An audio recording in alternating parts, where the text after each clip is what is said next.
minutos vamos a hacer un poquito de análisis, vamos a pedirle que nos ayude al historiador, político, politólogo y colega, mi querido amigo Hernán Brienza. Hernán, ¿cómo estás?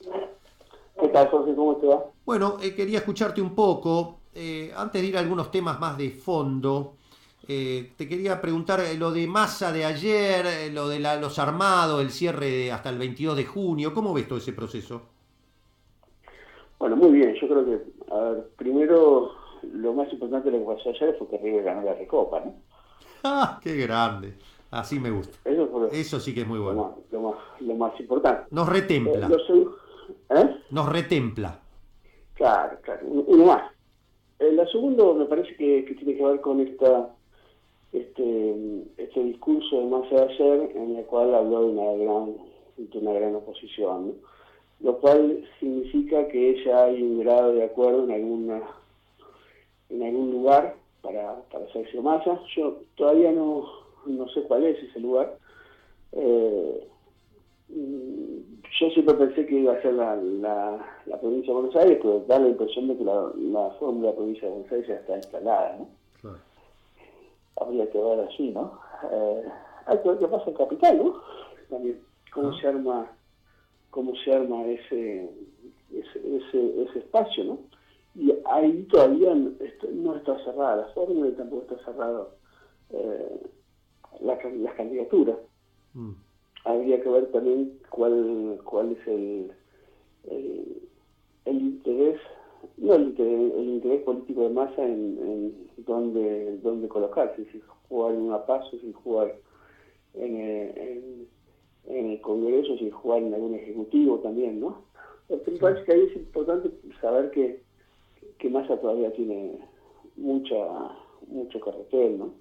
Y que también si el peronismo hace las cosas relativamente bien, se puede producir un nuevo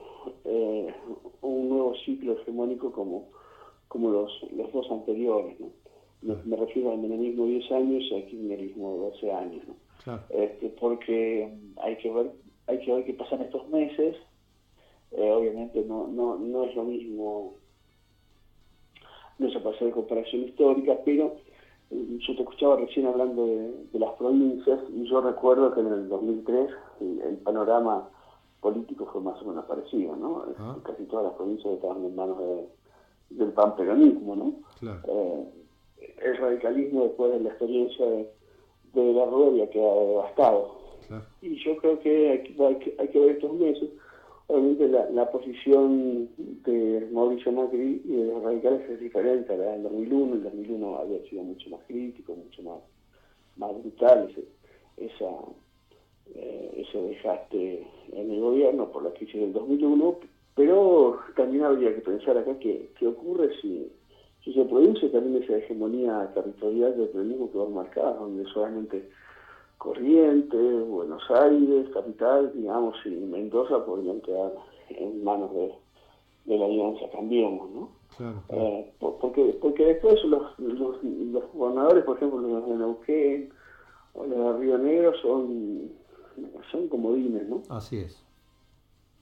Pueden ser peronistas, radicales, o lo que sea según los vientos de la historia, con lo cual no son contables para uno u otro lado, ¿no? En ese sentido.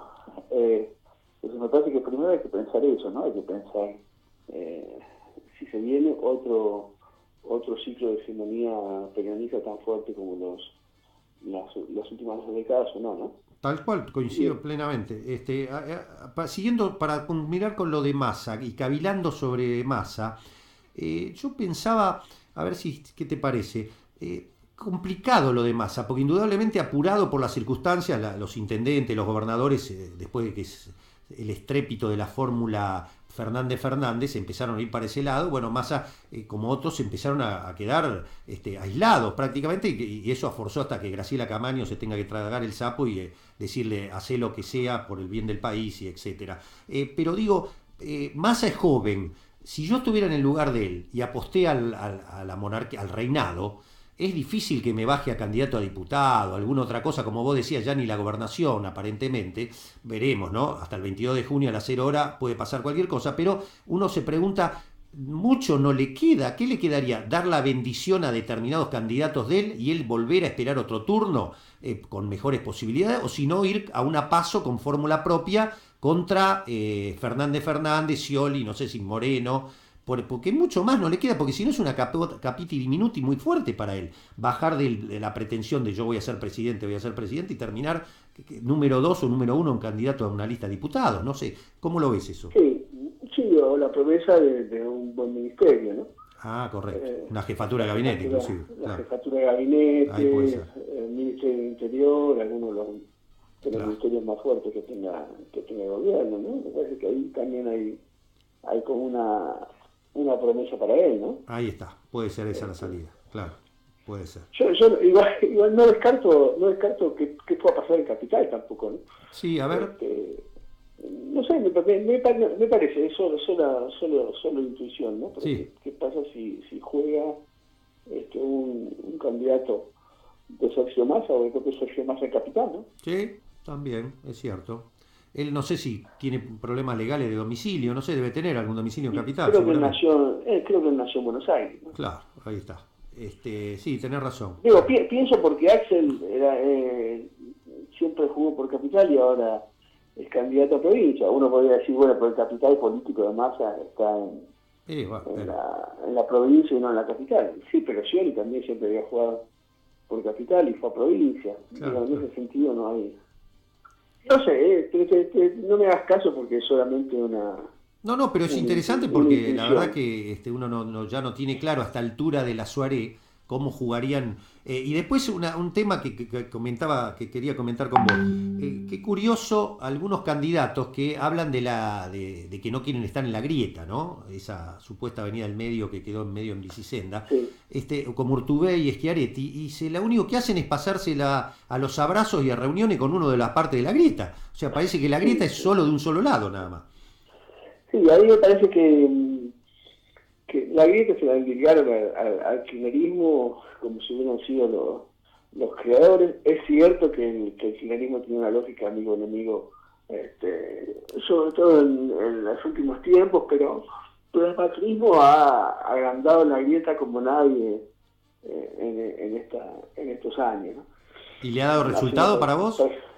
sí, le dio resultado durante los primeros 2 años.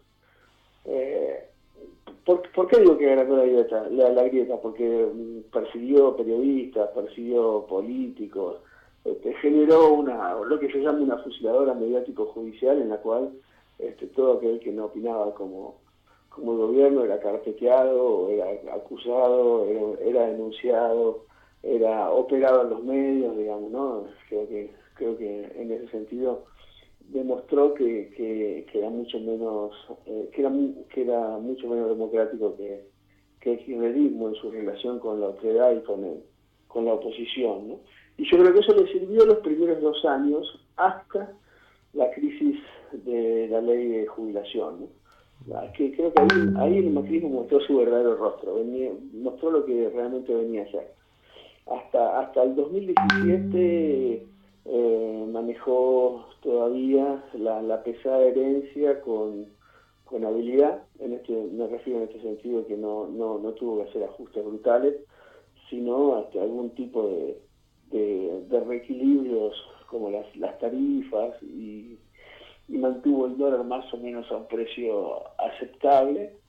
Y creo que después de la jubilación, donde mostró que venía por el ajuste, ahí me parece que se le levantó no solamente la cuestión de la lógica amigo-enemigo, sino también la relación con la sociedad, se le desbandó el dólar, se le desbandó el ajuste, ¿no? Me parece que ahí es donde finalmente... Y el problema es que cuando vos generas una política digamos, simpática hacia las mayorías, jugar al límite con la lógica amigo-enemigo te puede servir para encapsular a la oposición, pero cuando vos llevas adelante políticas antipopulares, si generás una lógica amigo-enemigo, el riesgo que corres es de agrandar a la oposición, ¿no? Claro, claro. Ahora, Un poco esto también le pasó al kirchnerismo, claro, que hacia el jugó con final Macri, de su claro. mandato, Sí, sí, sí, me acuerdo. donde te terminás encerrado y encapsulado en tu propia lógica amigo-enemigo y no te das cuenta que el enemigo es cada vez Sí, sí. mayoritario, ¿no? Sí, sí, Además que me pasó, me parece lo mismo. claro, al kirchnerismo le salió mal la jugada. Hasta ahora el gobierno lo mantiene, que a pesar de la tremenda crisis socioeconómica, sigue siendo competitivo. Y ahí viene la pregunta, Sí, Hernán. sí, es competitivo. Claro, ¿por qué sigue siendo competitivo o sea, si uno dice, si fueran las condiciones objetivas, este juego está terminado. Un desastre por Sí. todo donde lo mire. ¿La construcción de subjetividad puede ser tan fuerte? Sí, pero también me parece que es una porción histórica del electorado argentino, ¿no? Yo pensaba, hacía un recuento, ¿no? En el 73, en septiembre del 73, Perón ganaba el 62%, Correcto. pero el 30% que no lo vota, ¿no? 30 y pico por Claro, ciento que no lo vota. claro, claro. Ese 30 y pico por ciento que no lo vota me parece que es el,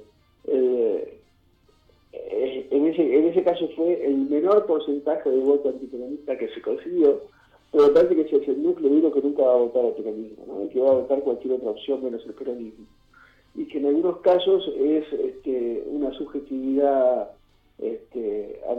creada, y en otros casos es una fuerte identidad antiperonista. Claro, sí, sí, Que, y, que, atávica, ¿no? y, que, Claro, y claro. que la verdad es que tienen derecho Sí, por a supuesto, hay hacerlo, que ¿no? expresarlo eso. Bueno, Lo que acá pasa viene es un que... tema, acá vos lo dijiste, y acá viene un tema. Si esto fracasa estrepitosamente, vos lo acabas de insinuar, esta derecha por primera vez ganando por los votos y teniendo una canalización democrática sin tener que golpear la puerta de los cuarteles, infiltrándose en los partidos populares, este fue un logro de la democracia moderna.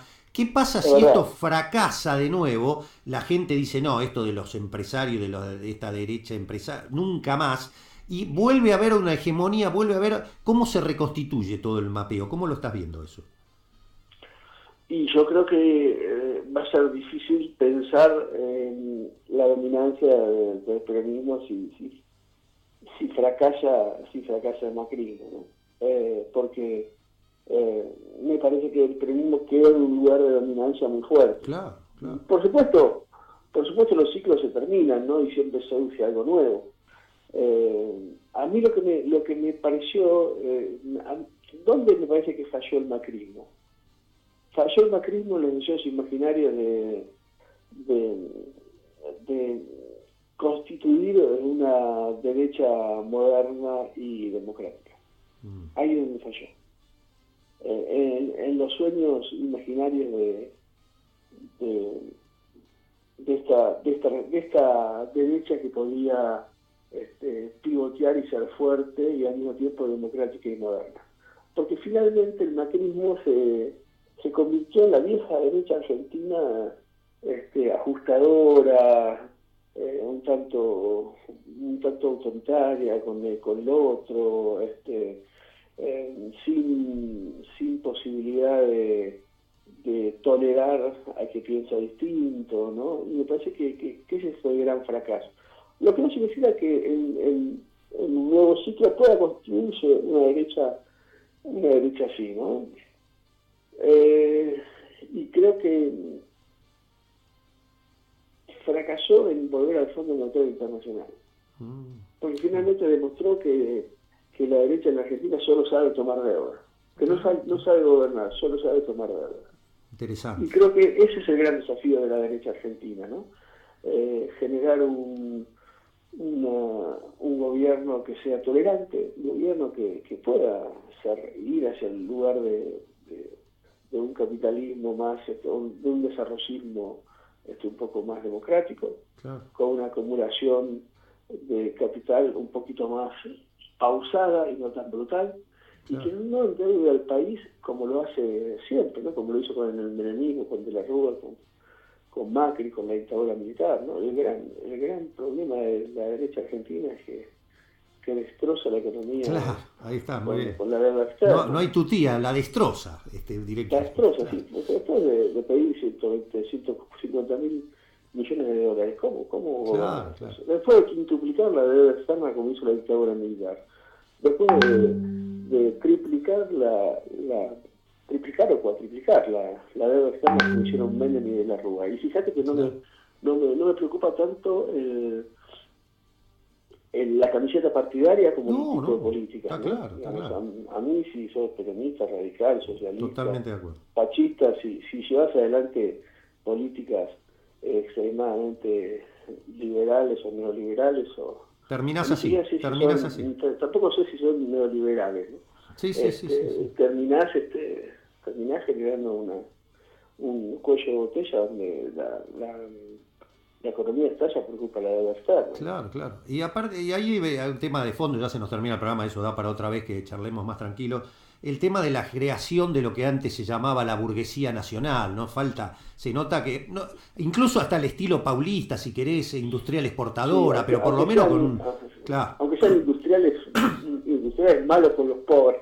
por ejemplo, sí, sí, sí, sí, me imagino que en Techín debe haber alguna idea ahí, esto no le sirvió para nada, Techín. Así que todo eso Y está vos en sabés que juego, ¿no?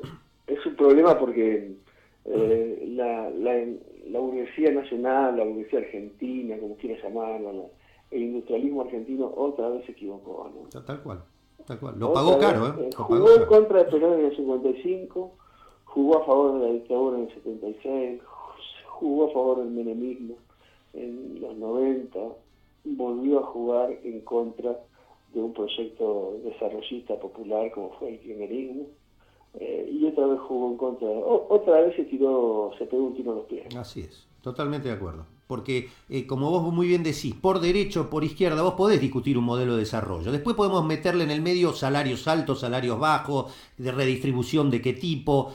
Pero en las derechas modernas, en los países centrales, han pasado esos procesos. Está bien que se han matado a tiro, esperemos que nosotros no lleguemos a eso. Pero eso está en discusión porque siempre termina el modelo rentista agroexportador, que es el statu quo de hace 200 años. Y esto es lo que está pasando, ¿no?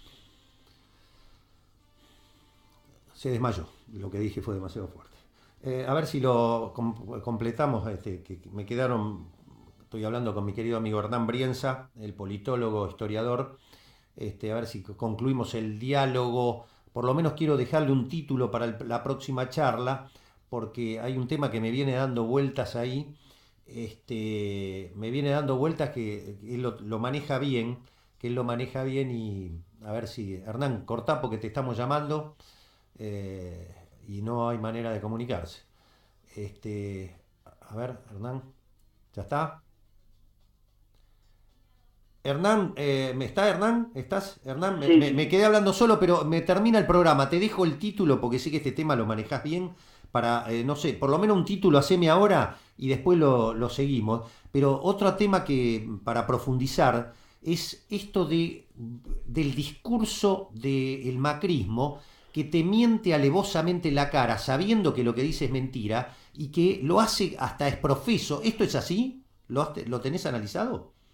sí, eso es lo más impactante del macrismo, ¿no? Lo que pasa es que al escucha inocente lo marea porque dice, no puede mentir tanto. Claro. Pero de verdad que haciendo una cosa simple y sencilla es como el cuento del pastorcito y el lobo, ¿no? Una vez que te casan, una vez que callan que vos callás que te están mintiendo, ya después salís de esa lógica psicopática del tipo que te dice, Estamos yo lo creciendo. Claro, lo hago porque te amo, ¿viste? claro, claro. Sí, sí, sí. Como Es una decía, lógica muy psicopática, muy manipuladora, eso ha ¿no? Donde el existido, tipo te está dice, estudiado hasta sociológica y antropológicamente, ¿no? sí, en focus group, en técnica de manipulación, es brutal, ¿no? Qué bárbaro, Este, qué bárbaro. sí. Bueno, Lo que pasa es que hay que tener estómago para poder mentir sin que se te mueva un pelo, ¿no? Por ejemplo, yo no podría, por ejemplo, yo no podría participar, es decir una mentira en público sabiendo que estoy mintiendo.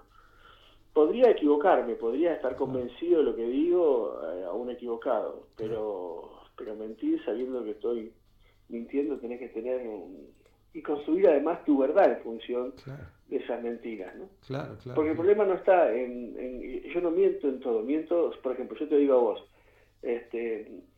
aumentó el trabajo en Ramos Mejía, ¿no? Hay 2 puestos más de trabajo.